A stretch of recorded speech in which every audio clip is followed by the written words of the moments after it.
Hello, this is Let's Talk About Myths, baby! And I am your host, Liv, here with another exciting episode. Another exciting conversation episode, I should say, and one that I think a lot of people are going to really appreciate.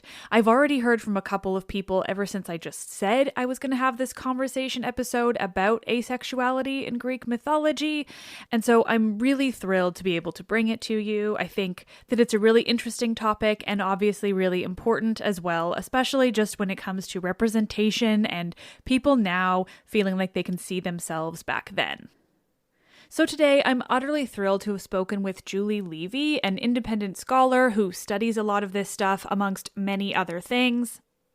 It was such a thrill talking to Julie. They really opened up my mind when it comes to all of these topics and asexuality in general and all the varied levels of it. And I personally learned so much, kind of had my eyes opened in a lot of really fascinating ways. It was such a fun conversation. We just kind of kept talking, and I had to whittle it down into this hour episode for you. But honestly, such a thrill, so important, so fascinating, so entertaining. So I am utterly thrilled to present it to you today.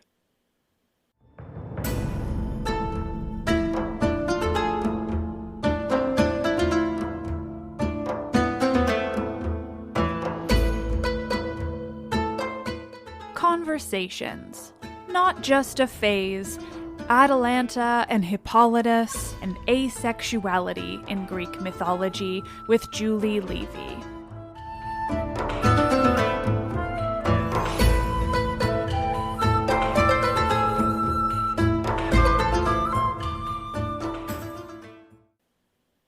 Thank you so much, Julie, for sitting down with me today and talking about this. We're talking about asexuality in Greek myth, which is super fascinating. So I'm so thrilled. I was so thrilled when you sent me that message about it because it's one of those things that I feel like I don't know remotely enough to talk about. And so I'm very excited to have somebody on who actually studies this. Yeah, well, not too many people really have studied this yet. In fact, when I was sort of looking around, it's not too surprising that people haven't studied asexuality in Greek myth and in antiquity in general, because it's still such a new concept, even for our culture as a whole. Like, there are still a lot of people who don't understand what asexuality is and what it covers. And then there's the added layer of trying to apply a modern sexuality term to the ancient world where such things only kind of apply. So asexuals, which is to say people who do not experience sexual attraction, or a lot of other things that come under the asexual or ace umbrella, like demisexual, where you only feel sexual attraction after an emotional bond has been formed, or people who are aromantic, who experience sexual desire but not romantic desire, and all sorts of things like that. All of that has always existed. There have always been people who were those things, but the categories and the terms are all different. So looking at asexuality in the context of ancient myth or ancient world studies, you have to be careful not to impose too much categorization and to keep it sort of theoretical, like where might these people be? And we had this problem when LGBT stuff was starting to be an accepted field, when gay and lesbian people were starting to be accepted into society as a normal part of life in the US and so on. We suddenly had this problem of, well, how do we talk about that in relation to Athens, where pederasty is what people know about, which is not your average modern gay relationship, right? But some people think it is, and that's not a good thing. So we can't just apply gay to pederasty. That doesn't work. Mm-hmm. But we do have people in gay relationships in the ancient world. I mean, the Sacred Band of Thebes is, what else is that, right? It's a bunch of gay lovers who fight. And so when we talk about asexuality in ancient myth, we're not talking about, okay, I'm going to point to a person who is definitely for sure asexual and presented as specifically asexual. I'm going to talk about signs that point to people with asexual modes of existence, right? It's a little bit more hedged than you can properly say quickly. That's all so fascinating, and so much how I have been trying to approach stories in the more, the last couple of years, say, in my podcast, certainly in the last year.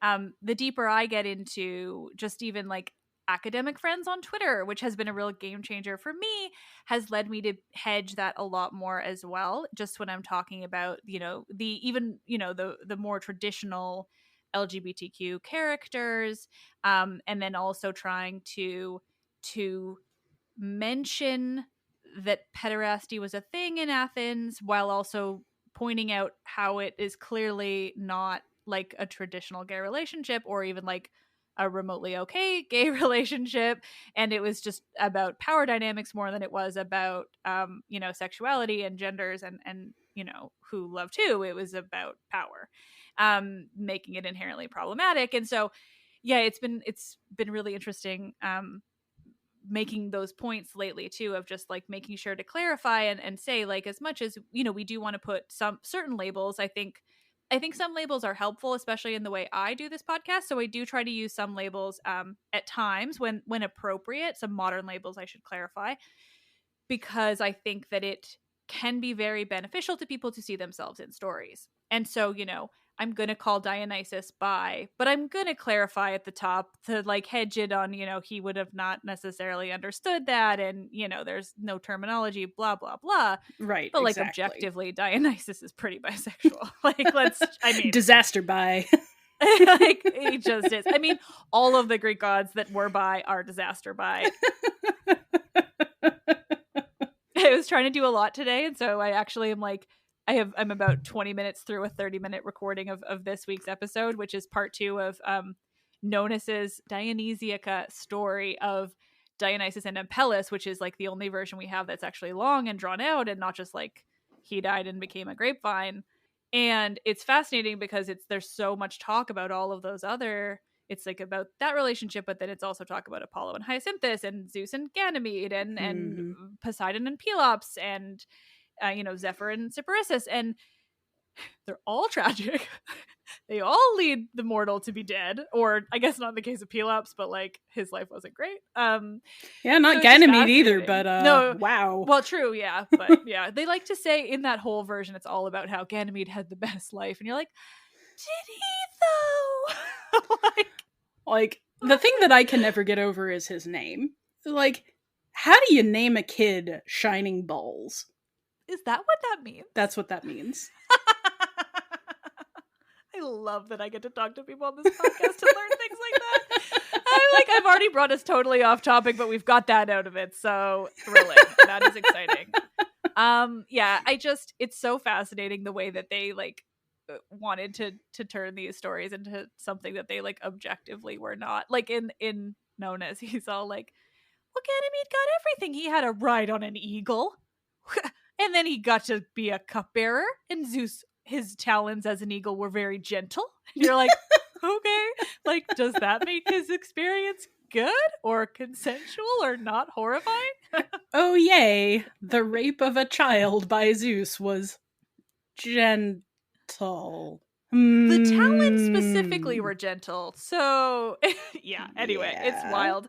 But that's all to say, I think it is very interesting to like, to hedge these things and also to do what you do, which is like looking into it. And people have asked me a lot about asexual characters in Greek mythology, and just because, I don't put too much, I don't like to put too many labels on women. I think mostly not because they wouldn't have been, obviously, but because what tends to be the case is that we don't have their stories. We don't have their side of the story. So it's not really fair to say that, for instance, that Artemis was asexual, because we just don't have her stories. Like, we know she hung out with a lot of nymphs, and so, like, I think that if somebody were to actually sit down and be like, okay, well, what did they actually believe about Artemis? What are the stories they actually told that didn't get written down? Like, I would say she was probably in love with a few of those nymphs, if not just one, you know? So it's just an interesting thing to handle those situations. But now I'm just talking so much. So please tell me about the characters you do study, and then the asexuality in general that you're studying.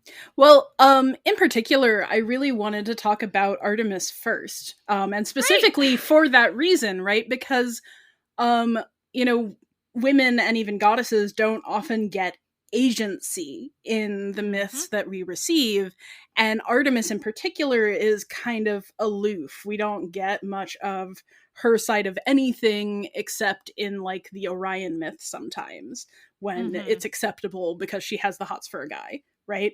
So whether or not Artemis is an asexual figure, whether she is a sexual but celibate figure because she was taken from this sort of corresponding mother of beasts goddess who was more popular in the Near East, you know, or whether she's in fact sapphic, or like you said, in love with those nymphs, very anti-man, anti-marriage, and you know, of course, marriage and no longer being a virgin for the Greeks, in terms of women, was actually about childbirth, not about sex.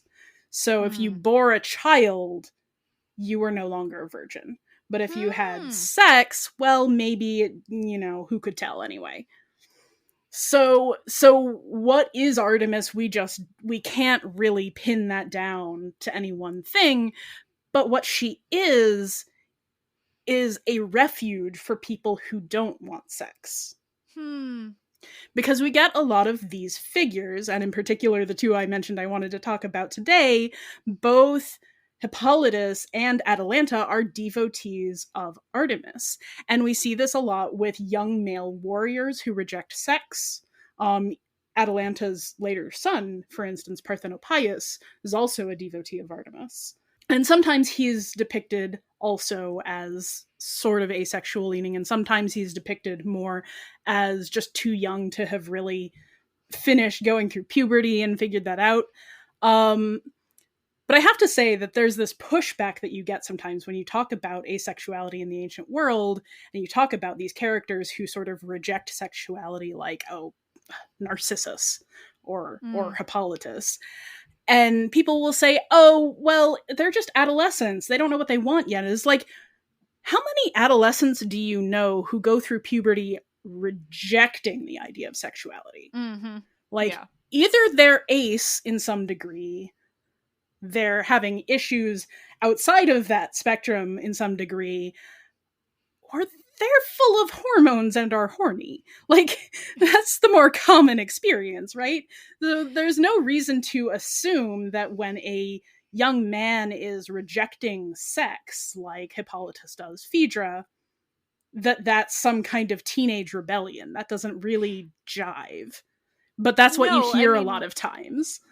Yeah, that's interesting. Because, I mean, yeah, likelihood is, you know, a 16, 17, 18-year-old cis-het man that isn't ace is going to be going through some sexual, like, he's got the hormones. So, yeah, I mean, the likelihood is he's not choosing, just being like, no, I definitely feel the sexual desire, but I'm just actively deciding not to go for it. You know, yeah, that's an interesting thing. Right. So, and you know, there's a lot of confusion about what asexuality is among older scholars in particular, but a lot of scholars who just, their focus is not on the modern world. So, you know, you say asexual and they think, well, what are you, bud? like that's what? Like their association with asexual is like asexual reproduction, like fungi or mitochondria. Oh. So like when you talk about, no, there are people who lack sexual desire, or all the possible variations, or like maybe there are some aces who have sex, and I'll talk about that more when I get to Atalanta. Like, they're like, well, aren't they just straight? no, this isn't heterosexual desire being repressed. This Yeah. is not having that desire. So there's a Mhm. lot of confusion, I think, in the scholarly world about what it actually means to have asexual or anything on that end of the spectrum sort of characters. So I want to get into Hippolytus first. And Please. so you were mentioning that Hippolytus is like really complicated as a story, and like he's got this whole tangled web with Phaedra and Theseus, who are these larger than life outsized God. characters, and Theseus is the worst. I was I mean, like, oh, do I need to with every single person? Do I have to say that Theseus is the worst? And then you did anyway, so he's the thank worst. you. The only person worse than Theseus is Jason. No, okay. So quick tangent, we'll see how much stays in. Why? No, Theseus is definitely worse. Jason is shit. I think of Jason more as benign shit. And Theseus is like actively dangerous shit. I think that is an entirely valid opinion. I just happen to hate Jason a little bit worse. Okay. But that may be because of my own personal experiences. All right, I'll give you that. Jason is the worst. Don't get me wrong. I No, don't know they're why I feel the need, but oh, and if you need so another bad. plug for Hades, Theseus is the worst. He's so fucking annoying. It's great. I love to hate him so much. I think that's my thing. I love to hate him. He's terrible. And then poor Phaedra. Like, I feel so sorry for Phaedra. Like, everything about her situation is just rotten. It's just awful. Yeah. She's sacrificed to the biggest asshole in the world. A serial after destroyer he of women. abandoned her sister. After he abandoned her sister on an island. Like, yeah. Yeah. And then, like, Aphrodite's like, nah, I'm just gonna fuck with you to get at some other man. Like, why? Why? Really, why? Because a lot of women in Greek mythology are agents of the patriarchy. Dun. But Hippolytus is really, really interesting as a character because, you know, the thing that sets that whole plot off is that he comes in and he sees two statues. He sees Artemis, his great goddessly love, you know, the object of his devotion, who is virginal, who is sexless, who embodies this purity of hunting, staying out in the woods, doing natural physical things of avoiding society. And Hippolytus is like, yeah, I am all about, and it's not like he's effeminate at all. Not at all. He embodies Greek young warrior manhood, right? He is super strong. He's super tough. He's good looking. He's a great hunter. He's a good son, even though, you know, his dad is a shit and his mom is dead. But because his dad is a shit. Right.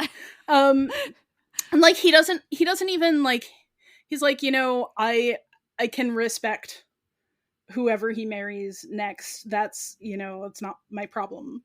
And I don't even really care if I inherit. Like, that's not his deal. He's just like, I just want to be me and be free of this nonsense. But his mistake is with the second statue of Aphrodite. He is so incensed with Aphrodite, with the idea of sex, that he rejects her. He spits on her. He curses her. And, you know, you can't actively reject a god. That's never a good idea. Like, no. If you don't like them, you just be quiet. Just don't say anything. Yeah. Like, that's your best bet. And, like, if you have to say something, be like, I respect what you do over there. Like, stay away that's from fine. Me, but over there. Fine. Yeah. Like, you know, if you gotta placate the Furies, you placate the Furies. You don't want their attention. Do not piss off Aphrodite. But of course, that's exactly what he does. He pisses off Aphrodite. And even, like, in the moment, like, his attendants are like, maybe you want to walk that back? And he's like, no. Aphrodite represents the most disgusting aspects of humanity. And, I can understand how somebody who's raised by Theseus, or, well, not raised by Theseus, might feel that way, right? He's a male son of an Amazon, and the world's biggest dickhead.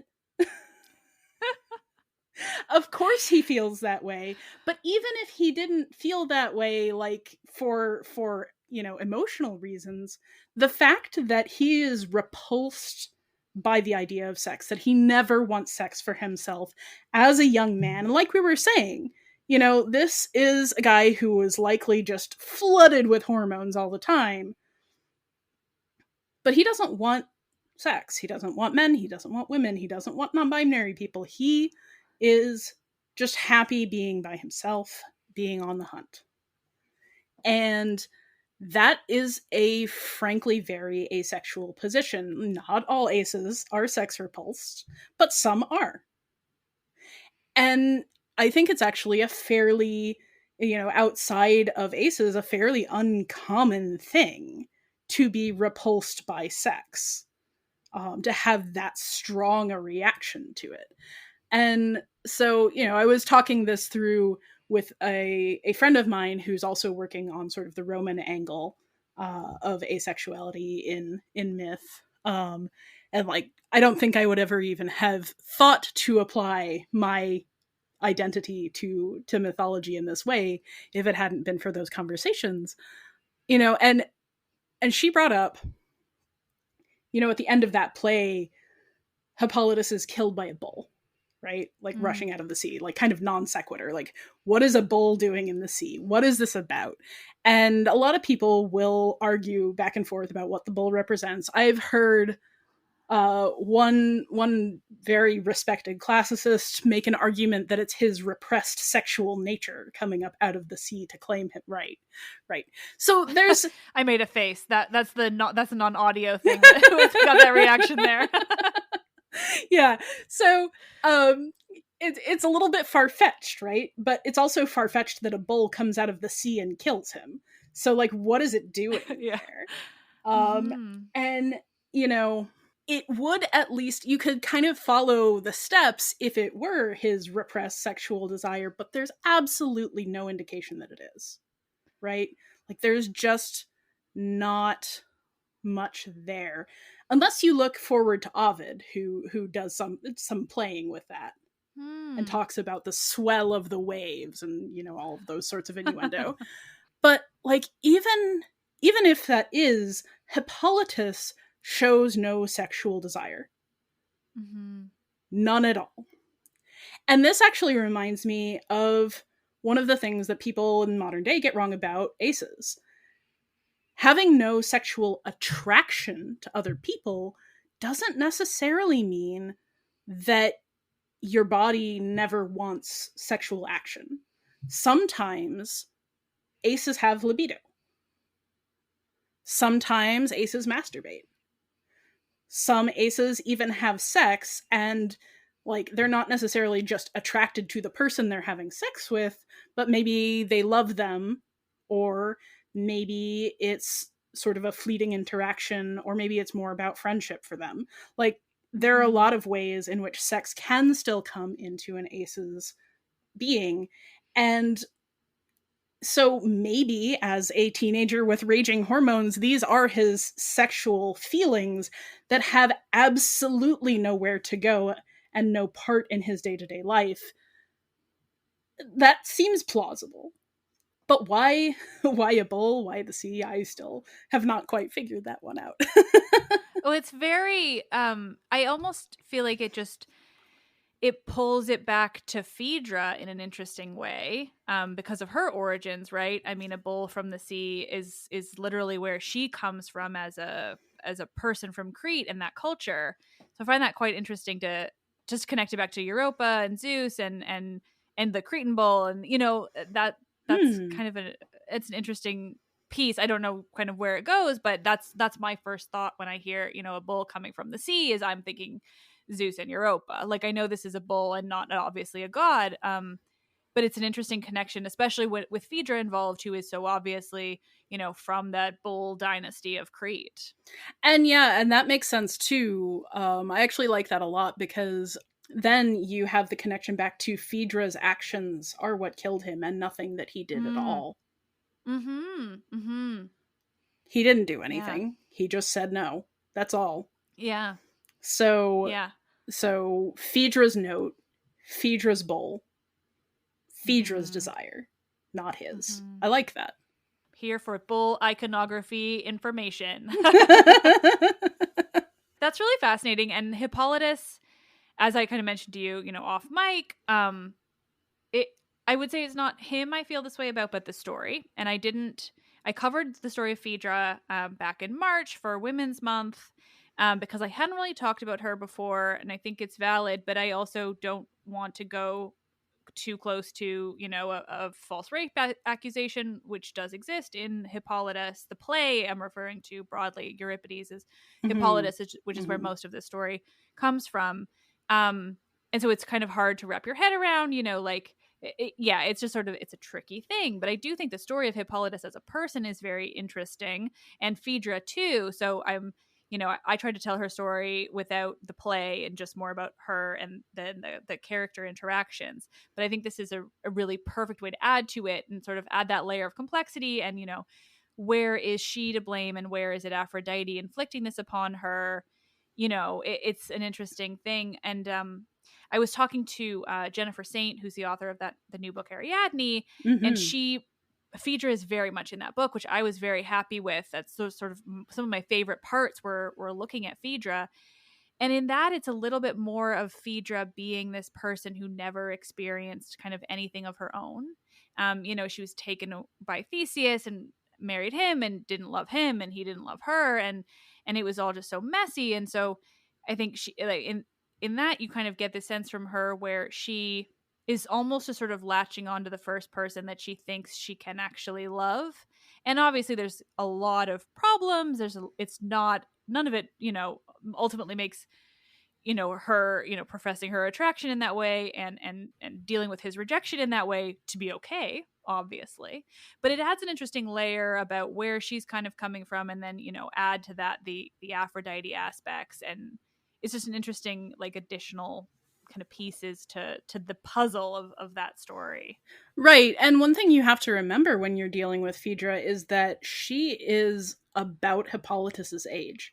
Yes, true, exactly. I actually meant to mention that, because that's a key part in the book as well. Is, yeah, she's not necessarily like an older woman. If you think about the math on it, she's probably not. She's often portrayed as such in representations of this story because she's married to Theseus, but she's a lot younger than Theseus too. So yeah, it's an interesting addition. Right. And I think we see this actually a lot in these stories of unrequited love in Greek mythology, like in Narcissus, where you know we were talking earlier how a lot of these figures, they'll get dismissed as, oh, their asexuality is really just them going through a teenage rebellion. Well, the women in these stories are often of a very similar, if not literal age, than sort of comparative age. Like Echo, sure, she's a nymph, she's whatever, but she is clearly in the mindset of a young woman when she goes after Narcissus. And yeah, okay, Narcissus is like in his late teens, but so are the other people involved a lot of the time. And especially for women, we don't actually see a lot of cougar stories. No. So that actually brings me around to the other person I wanted to talk about, which is Atalanta. And I love Atalanta. She was my hero as a kid. How could you not? She's amazing. She's amazing. So just in brief, to go over her story, Atalanta was born to someone who didn't want a daughter, exposed, brought up in the wilderness. She's the fastest runner, the best hunter. She's from the wild of the mountains in Arcadia, and she is a badass. She is a warrior woman who takes no shit. And she eventually, in most stories, gets sort of reintroduced to her father's family and taken into that. And then there's sort of an expectation that she's going to get married off as a power piece, because that's the lot of noble women and kings' daughters in ancient Greece. But she's like, no, I don't want to get married. You know what? Here's the deal. I'll get married to the man who can beat me in a foot race. And she knows that no one can. She knows it's impossible. And the thing is, none of the myths ever contradict this.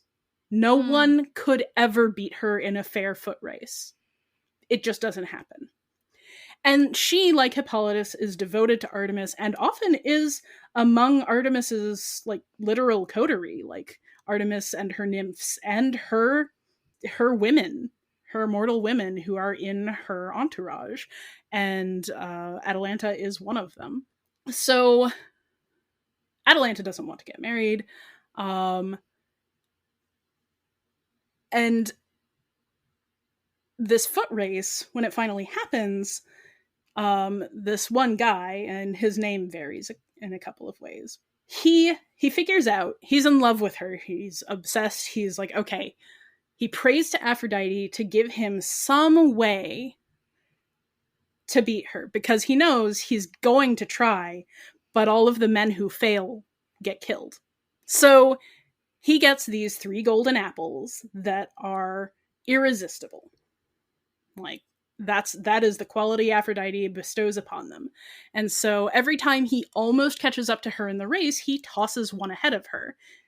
And she gets distracted and goes to pick it up. And this is how he beats her. So she says, well, okay, fine. I guess I have to get married. That sucks. But she still doesn't live like a normal married Greek woman. Yes, she has a son, Parthenopius, and God, I love that name too, because you hear the Parthenos in that. Yep. That's, the maiden. And so Pios is face. Huh. Yeah, the Greeks love their speaking names. It's really fun. Atalanta's name, I've never heard anybody say this, but I know that it has something to do with equal measurement in Greek. And so I've always interpreted that as she's as good as any man. She carries equal weight.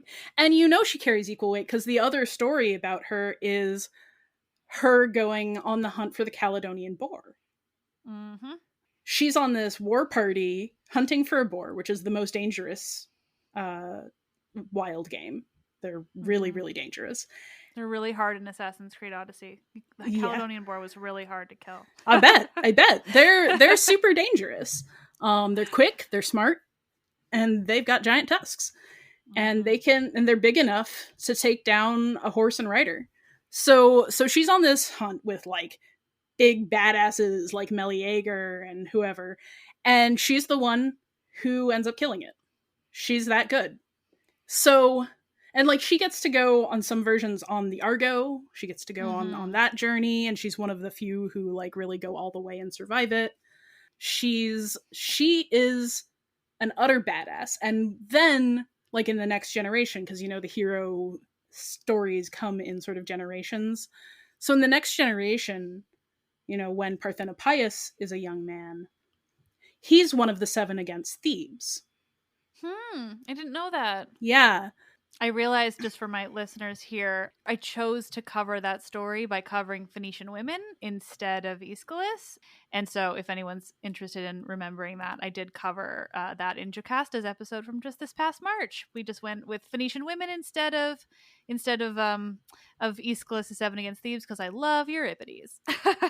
No argument there. I love Euripides too. It's also quicker. It's both stories in one, and I like that. Yeah, it's a really nice way of putting it all together. And so in that version, there's a very brief mention of Parthenopius there. And the interesting thing is that in Phoenici, Phoenician women, Parthenopius is described as, a young man with a beautiful flowing mane of hair and a shield bearing the insignia of his mother hunting the Caledonian boar. I love that I literally covered this 3 months ago, and I forgot it until you're saying all this, and I'm like, I have literally said all this on the podcast. How am I not remembering? So thank you for reminding. Yeah, I remember now, realizing all of that. It is a really small detail if you're looking at 7 against Thebes, but it's a really interesting detail if you're looking at Atalanta. right? Which I always am interested in her. So I'm sure that I very loudly was like, that was Atalanta's son. Or It's awesome. So Atalanta is this figure of this warrior woman who is allowed to be a warrior woman, who is allowed to express her lack of sexual interest, her lack of romantic interest. She doesn't want a man. She needs a man like a fish needs a bicycle. Like, she bore a child and then put him on the doorstep and walked away, went back to Artemis.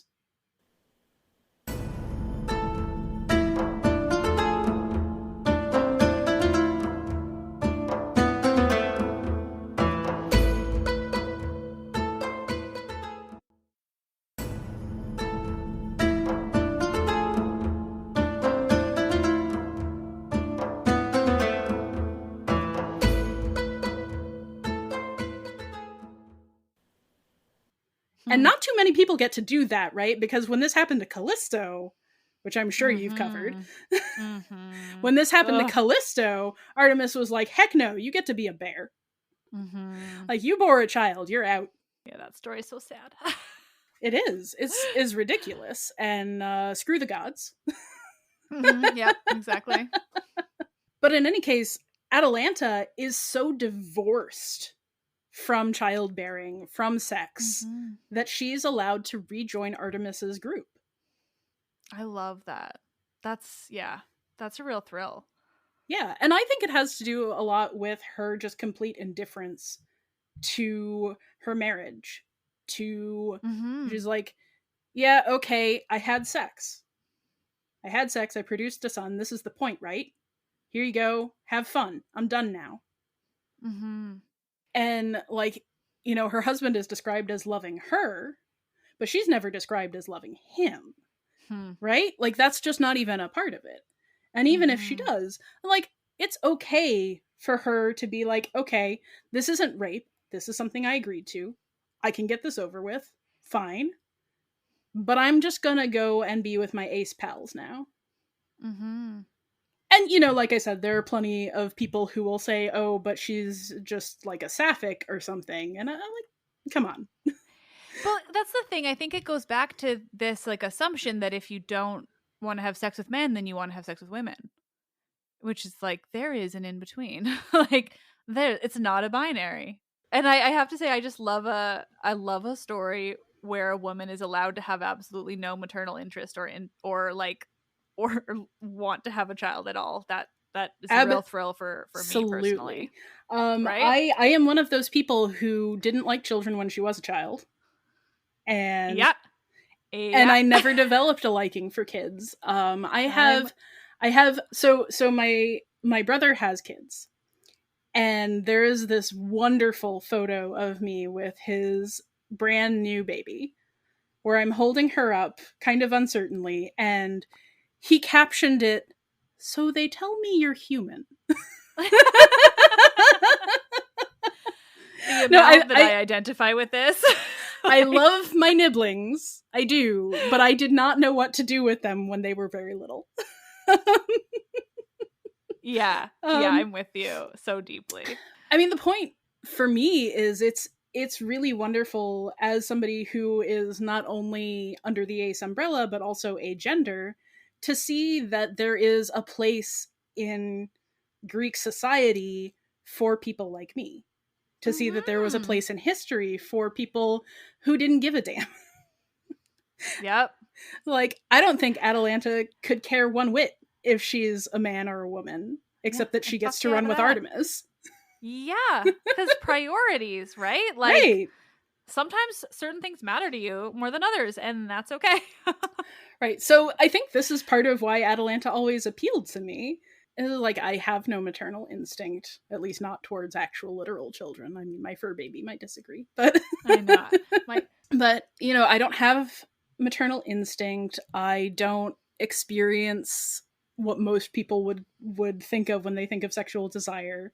I'm demisexual, if that matters to people listening. I have no aesthetic attraction whatsoever. And so it's always sort of encouraging for me personally to look back and see there's a place for a woman who doesn't fit. There's a place for even a woman of excellent upbringing or breeding to say, that isn't me. And, I wouldn't begrudge anyone who sees themselves in Atalanta as a lesbian either, because that's one of the great things about these myths is, there's so many versions that you can find one that feels like you. But I also just think it's really important that we don't deny the space that this creates. That we can have someone like Hippolytus or Atalanta, and that's okay. That Artemis, as a goddess, holds space for adults who do not want to participate in sexual exchange or sexual desire or the life of parenthood that is laid out for most people. I think it's so important. I mean, I think you just sort of exemplified sort of everything I try to do with, certain stories, at least on the podcast, because I do think that's so important. And I think that, it's a little bit different, I think, when you're in certain academic circles, but it is really hard when it comes to just like commercial representation of Greek mythology, because you fall into all of these like pre-dug holes of like, what Greek myth is and who these people are. And it's just, like, it really limits so much and so many, experiences and lifestyles and just like existences in the world that I mean, I started this because I wanted to bring the women, like the voices of women of Greek mythology, because they are severely underrepresented. And that's how I identify, but at the same time, I also, my intention is to make sure that everyone can identify. So I'm a straight woman, but I am like thrilled with the idea that, I mean, certainly like this conversation, but every episode I try to do as well, of like that, making sure that you can see all the different possibilities and where different people and genders and everything could fit into this world, all the different, like the variations that just suggest, it just makes it so clear that all of this is ancient, just like they are ancient, all the things that so many, usually not tolerant people will say are new, or because of the internet, or because of who knows what. I don't even know the arguments these days, but all the things that people suggest are new, that's bullshit. It's just that people have voices now. People are louder. People are talking about it. This thing, and that's people just as aren't dying when they try. Exactly. Well, they're able to talk. Well, not everyone is dying when they try, and not everywhere. Yeah. But it is, it's just a matter of like that confidence in being able to be yourself versus having to hide it or pretend you're something else. So yeah, I just think that part is so important and interesting when it comes to these myths, because they really do show everything. You just have to look in the right places. Right. And, one of the things that I saw recently, there's been a lot of transphobia, especially coming out of the UK recently. Not that it isn't here too, but just it's particularly virulent over there. Yeah. And one of the arguments that you see is, like, this is just a fad and it's just a trend and nobody was like this when we were growing up, except that ignores all of the people who were silenced when they were growing up. And they're like, no kids transitioned around me. Is like, who would have let them? Look at the adults your age who are transitioning, and you'll see all of those kids who would have if they'd been able to. Right? So, like, this is exactly that. Is nothing here is new. And, I said that there aren't very many people working on stuff like this. One of the very few that I've read is Chris Mowat. I think they're at Sheffield. Has a book that just came out about gender in the ancient world. And thrilling. Yes. Sorry. And I haven't gotten a chance to read it yet, but I've read, snippets, and I know they've done some presentations on the subject. And, what you see there is this sort of consistent need to push back on the, oh, we can't use those labels. Well, how can you use the label heterosexual for them? Like, that just wouldn't apply either. You have to be able to simultaneously hold in your head that the terminology and the categories we use are not the ones they would have used, and that everything we label now existed then, and everything that existed then exists now. And people, I love to say this, people do not change. Humanity does not fundamentally change. We have the same broad spectrum of variations. We have the same, general tendencies as a mass. And that's not a bad thing. I mean, a lot of people will be like, oh my God, are you saying we can never move past where we're... No. What I'm saying is that people have always had the ability to understand the things that we understand now, and the ability to understand the things they understood then that we don't. We are capable of putting ourselves in those shoes.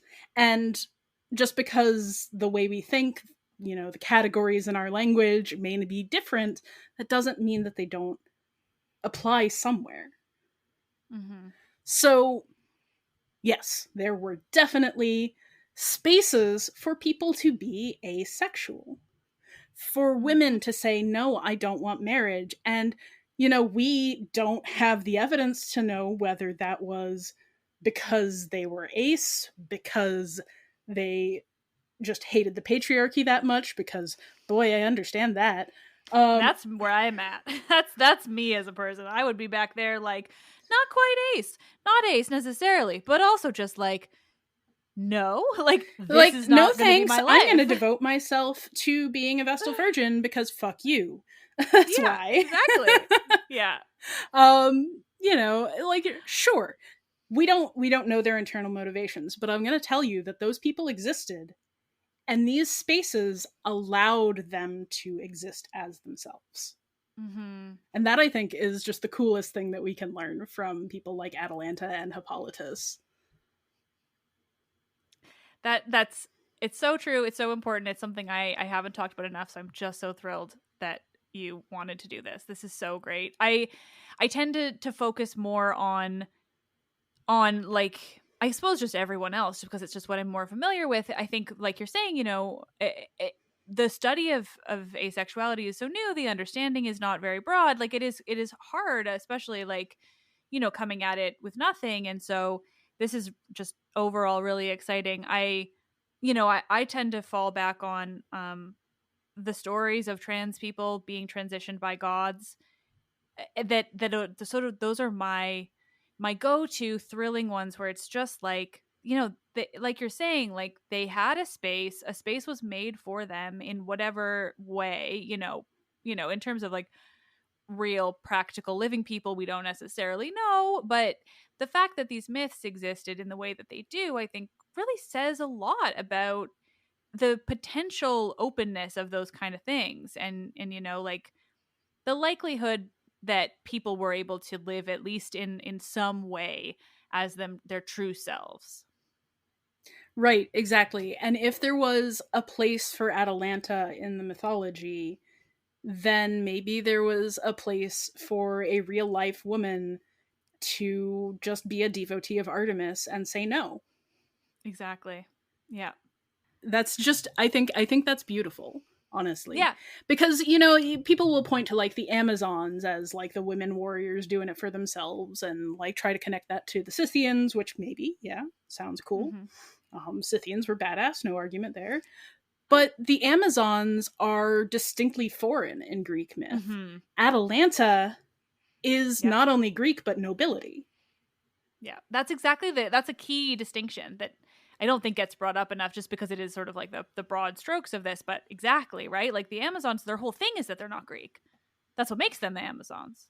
And so it's not the same. It's not quite as like visceral and important as to have somebody like Atalanta who was everything that you've said, in addition to just the overarching like a badass woman who got to go out and hunt and fight and do all these super cool things, and that's just such a thrill.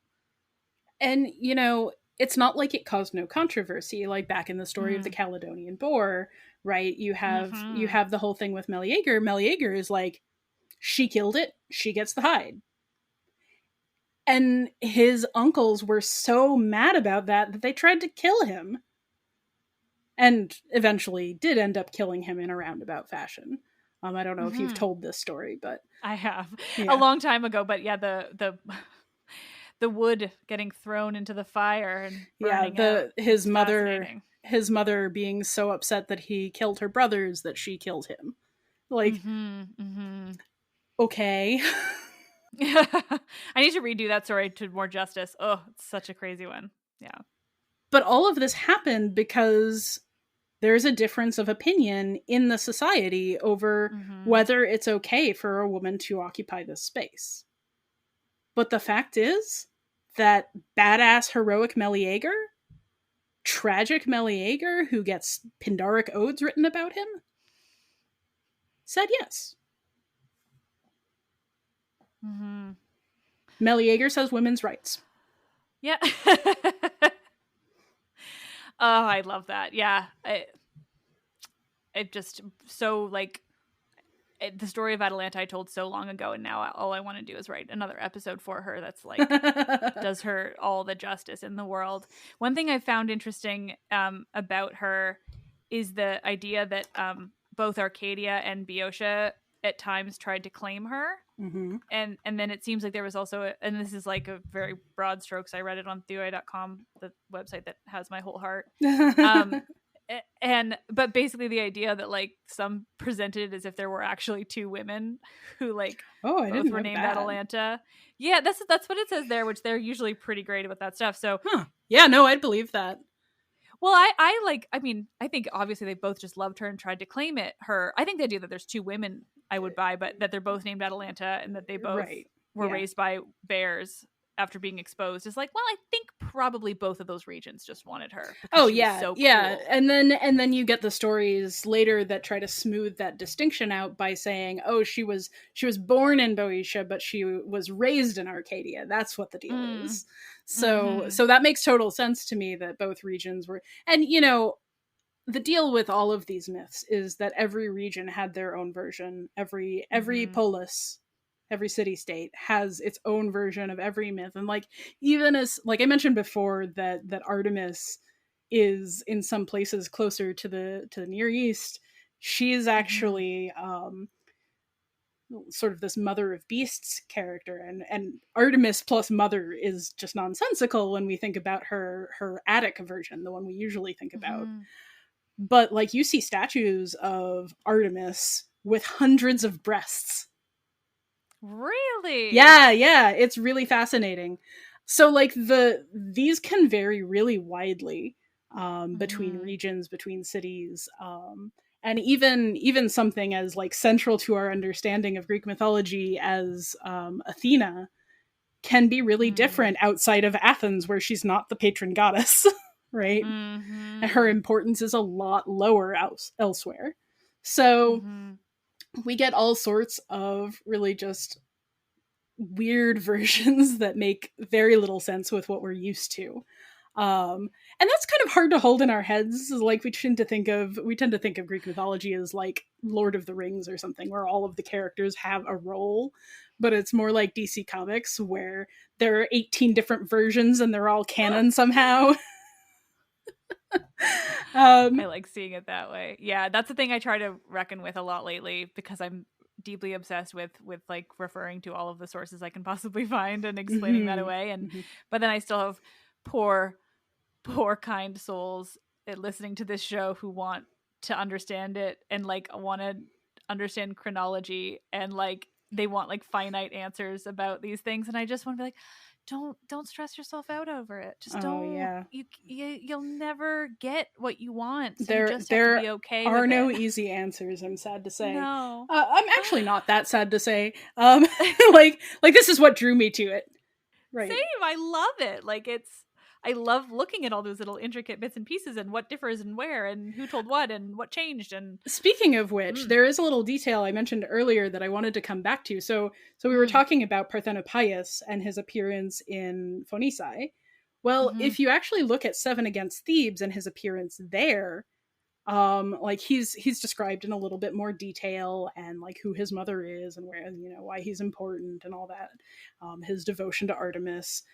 But then his device on his shield is actually the Sphinx eating a Theban. And like I read that and just thinking about these two devices, Atalanta killing a boar and the Sphinx killing a man, they're both warrior females. And they're both killing something that is a very sort of masculine embodiment. And I kind of love that. I think that those two aren't that different. I think it has a very different sort of view on Atalanta's acceptability.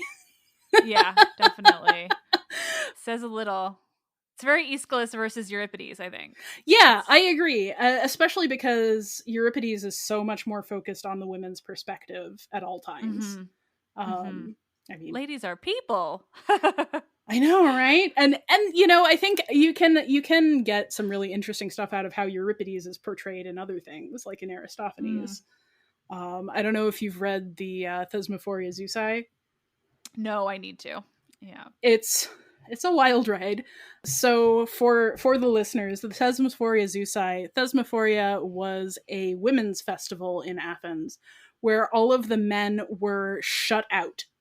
It was sacrilege for them to come out during this festival, and the only men allowed to actually be present were foreigners. Foreign men were allowed, but Athenian men were not. And Greek men in general were not. But the relevant thing in the Thesmophoria Zeusi, which is an Aristophanes, it's a comedy about this festival and about guys trying to sneak into the festival. They actually go to Euripides for tips on how to pass as a woman. Yeah, it's interesting, isn't it? Like, and how does, because I know there's a lot of like, I don't know if I think it is from Aristophanes where we get this idea that Euripides was like a misogynist. Yeah, it is. And so is that kind of where it's coming from? And he does he give a bad answer? Like what's the story there? So as far as I can tell, and you may get different opinions on this, but as far as I can tell, Euripides was either a straight trans woman or very, very gay. Like, exclusively loved men. And was not shy about the fact that he was okay being the bottom, which is not okay also, in Greek and Roman culture. Like, that's what makes you effeminate, not loving another man. So he seems to be a woman hater in the sense that he doesn't want to have sex with them, and traditionalists find his portrayal of them ugly somehow. Because they're real? Right, exactly. Like, I read Euripides women and I'm like, these are relatable women. Yeah, they have agency. They're real people. They're like complex and yeah. Oh my God. Yeah. Yeah, like, exactly. I'm obsessed with him. So I read that sort of portrayal by Euripides as him being able to step back from the imposed gender roles for whichever reason and say, okay, these women are people. They have their reasons, and they're all going to be reasonable reasons, even if the actions they do are bad. And that's why someone like Phaedra is so compelling. And Medea. Yeah, that's why Medea is... Even though he invented her killing her children, that wasn't part of the story before. I always forget that because it just feels so right. Right. But that's the thing, right? He gives us this horrific woman, but she is so compelling and complex and interesting, and she's just so many things that make me love her in a way where I'm like, well, I recognize that you are objectively bad. You're doing not great things, but you're so interesting and you're so well written in that play that I just want to be your best friend in this way where I'm like, I probably wouldn't in the end, like, but like I just love her. But right. yeah. And so I think that's why he writes Phoenici the way he does, where our principal viewpoint characters are not Eteocles and Polynices, but Jocasta and Antigone. Yeah. Right? So when he sees, because Aeschylus was writing much earlier, I mean not much earlier, but earlier, when he sees the introduction of Parthenopaeus with this warrior woman of the Sphinx killing a Theban, he takes that and says, a warrior woman killing a symbol of masculinity for Parthenopaeus is not going to be abstract like that. It's his mother. And it's a positive. It's also not going to be, it's also not going to be like Boeotian. Right. He's not coming from there. Yeah, he's against Thebes. So it's not going to be the Sphinx that was of Thebes. I mean, like, in some sense that makes sense. Like, if he wants to be intimidating, sure. True, yeah. But like, for Euripides writing that as Parthenopaeus' symbol, I think it really makes sense if he's thinking about gender relationships, if he's thinking about, what is a symbol of badassery to Parthenopaeus? His mother. His badass, ace, Artemis loving mother. And the most, widely recognized badass thing she ever did. And, between that and sort of the very compelling asexuality of Hippolytus, right? Where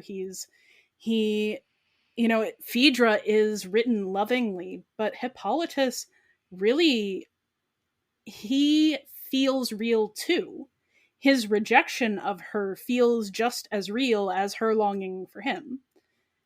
And it doesn't feel like it's about her. Right? Like the way it's written, he does sort of insult her, but the main thing that we've already had set up in that play is that he is anti-Aphrodite in everything she stands for. And so that's really what's going on with him in that scene, is like he is disgusted not necessarily by her, but by what she's suggesting. And not because of some, concern for his asshole of a father either. Yeah, God, no. Who would care about that? It's not like Theseus ever did anything for him, Lord. So, yeah, it's all just so damn interesting. I'm just sort of sitting here like I'm having one of my moments of like, this is my job. But I do think my listeners would be really mad at me for not asking, what are your thoughts on Athena? When it comes to sexuality and asexuality. Yeah, Athena is a really fascinating case. And I was actually just having this conversation with one of my friends. Atalanta was my hero as a kid, but my goddess of choice was never Artemis. It was Athena. Because books plus kicking the shit out of bullies plus, wise counsel, like, and crafty things, like, this is my jam. Yeah, I love her. So problematic fave, yeah. But I love her to death. I think if there's any case for any of the gods being genderless, it would be Athena. She's presented as a woman, but she doesn't, the only womanly thing she does is craft. Right? Otherwise, she is kind of shorn of gender in a way that you see mostly with, like, eunuchs. Yeah. She's very competent. She's very respectable. And the only time anyone ever even tries anything with her, she just wipes them off onto the ground. I don't know if you've told the story of Erechtheus and the Athenian claim to having come from their land. Come from their land? Yeah. I have a long time ago, and it's definitely been mentioned, but we can mention it again because it's a thing and it's entertaining. And I will tell you, like, right now, because I didn't think I was going to be talking about this today. I don't remember which god it is. Is it Poseidon? It's Hephaestus. Oh, it's Hephaestus. Okay, yeah, that makes sense. Basically ends up jacking off on her leg. And she's like, ugh, gross, and wipes the semen off into the dirt, and that's where Athenians supposedly come from. And this is how the Athenians can claim to be children of Athena, with Athena still being a maiden goddess. Yep. That's the only time anybody ever even slightly impinges on Athena's complete sexlessness. Like, there just aren't myths of that. There are no myths of her falling for anybody ever. Like, even Artemis gets that sometimes, like I mentioned Orion earlier. And Callisto, to an extent. Yeah, and you know, there is a lot of interpretation of Artemis as a lesbian. So yeah, so my take on Athena is that I think that she is the most sexless, genderless, and just completely removed from all of that side of humanity, of all the gods. And so, you know, we have these three maiden goddesses, and we've talked about Artemis and her sort of like variable levels of sexuality depending on how you look at her. And the other one that people more on the Roman side like to talk about is Hestia. Now, Hestia is a really interesting case because, of course, she is the goddess of the hearth, and she's sort of an older woman. I mean, we get the idea that she's more matronly than maidenly. And so for her to be sexless means that she is what we would think of as a spinster, right? She's never been interested. And I love that. But she's also a little bit of an outsider in some ways from the mythology. There are two stories about Hestia. And barely anything even in those two. Like, so her one story that we're not even sure where it comes from is of her giving up her spot on Olympus. And like, on the one hand, that's kind of like, but why though? But on the other hand, she was of primary importance within the homes. And like, Greeks had hearth shrines in every house. They were sacrificing to Hestia every day. All the time. Yeah. I like to say that she just had better things to do than deal with the Olympian crap. Yes, exactly. That's also how I think of it. And like, the other story is of somebody trying to assault her with Priapus, which again is more of a Roman side thing. Yeah, it's not, I'm trying to think what the sourcing is on that. That's the one story I've had to tell about her, because people are always asking me like, I want you to cover Hestia, and I'm like, but I love that you want me to, but there's nothing. That's the thing that that I think, unless you're in this, you don't really get, and it's another fascinating part, right? Is the number of characters who are, there's nothing, but she is vital. She is so important. She's can't possibly stress. Important. Yeah, she's like everything. She meant everything, but also she has absolutely no story, so I can't tell you about her. Right. And it's fascinating. Yeah. Yeah. And so, like, just like you were saying, like, there's the sense that she just had better shit to do than deal with the Olympians. There's the sense that she had better shit to do than deal with sexuality. Yeah. I feel like I connect with Hestia most. Yeah. Just feel like I have better things to do. For me, you know, when I found the word agender, I was like, yes, I have always been that thing. But when I came across asexuality and like demisexual and all of those words, I'm like, this feels good, but where do I actually fit? And I actually spent a long time thinking about it. And I think questioning is really important to that process, and for people to understand that questioning does happen, that it's not just a phase so much as it is part of figuring it out. Individuals are not static and are not simple. So I don't know precisely what the deal with Hestia is, but I think, like Artemis, more in Rome than in Greece, she creates this space for people who don't want to deal with that bullshit. But are really important. Yes. You know, when we talk about Vestal Virgins, this is really not my area of study. Like, I don't know all that much about the Vestals. Roman ritual is not my thing. But when we talk about the Vestals, like, this much I can say is, like, a lot of Vestals really got into it but a lot of Vestals also like got married as soon as they got out. So like you have people who stay in the priesthood forever. You have people who are celibate who aren't necessarily ace, right? Mm-hmm. And there is a distinction, because it's not about what you do. It's about how you feel, what you experience. Yeah, celibacy is more so a choice of just not partaking versus not feeling. Right. And so I think this is one of those ongoing sort of confusions that people have about non-straight sexuality and attraction, is like, well, of course a gay man can choose to be in a heterosexual relationship. That has happened a lot. That's, you know, it's not really healthy, but it happens. And it happens for social pressure reasons. And it happens because they think they should, or because they're scared. You know, it happens for all kinds of reasons. And also, like, marriage is one of those things where the definition has changed so much. And people are like, the definition is one man and one woman. I'm like, whose definition? Yeah.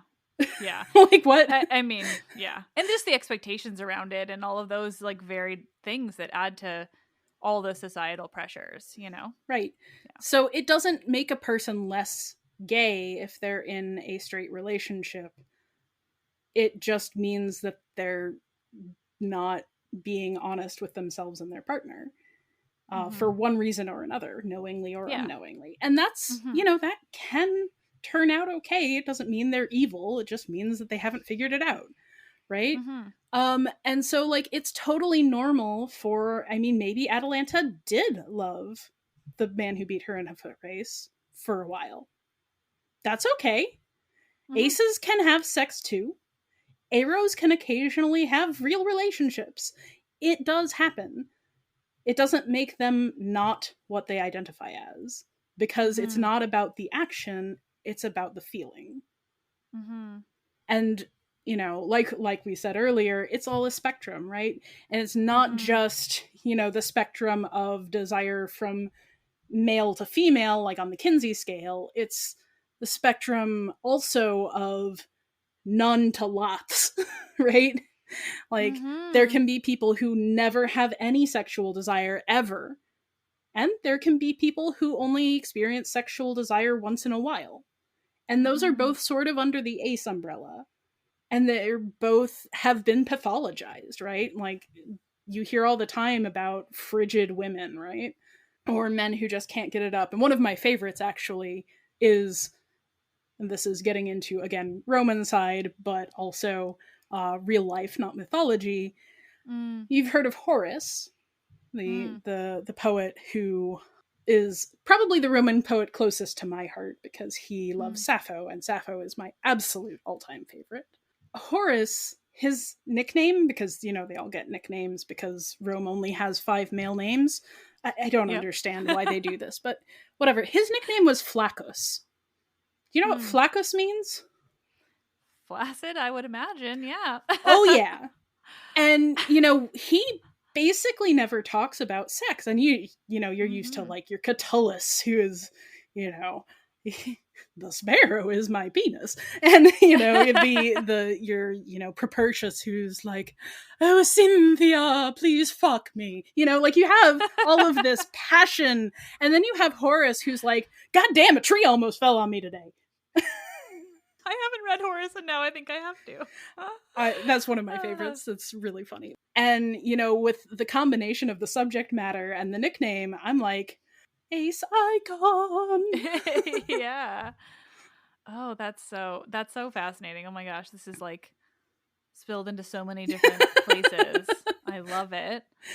Thank you so much for doing this. This has been such a fascinating conversation, and I'm just so thrilled to have had it. And I think it's very important. And I personally just have, like, only peripherally been, you know, aware of the intricacies of asexuality and aromanticism. And I'm very interested to know more in general, but then also to be able to connect it to the thing I love more than anything in this world, which is just like learning more shit about Greek mythology, was a real thrill. So thank you so much, Julie. Thank you so much for having me. I had so much fun today.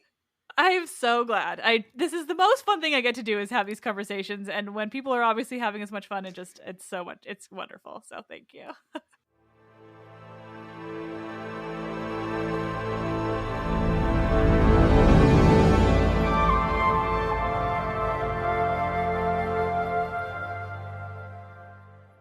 Oh, nerds, thank you all so much for listening. Like I said, such a thrill. This was such an incredible episode to record. I just absolutely loved every moment of our conversation, and I am so thrilled that you all get to listen to it. So I hope you loved it as much as I did. I don't see how you could not.